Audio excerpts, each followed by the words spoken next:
আসসালামু আলাইকুম বন্ধুরা, এটা কি ফল কেটা কই পারবেন? এটা হলো কাঁঠাল, যেটা বছরে একবার ধরে। এখন হইতেছে কি মাস এটা? এটা হইতেছে আপনার বাংলায় গিয়ে আগুন মাস।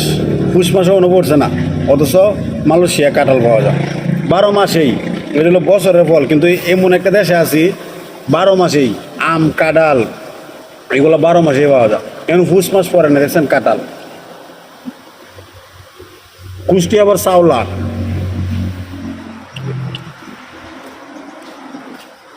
আর বিশেষ করে শাওলা কুকুর সামারতে ভালো লাগে বেশি।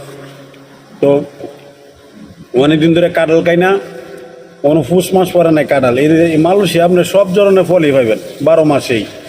আম কাঁঠাল যেটা বছরে ধরে একবার, এটা ফল মালয়েশিয়া সবসময় পাওয়া যায়। তো সবাই ভালো থাকবেন। কাঁঠালটা কিন্তু ভালো লাগছে, কারণ এটা কিন্তু একবারে চাওলা কুশ, দেখছেন।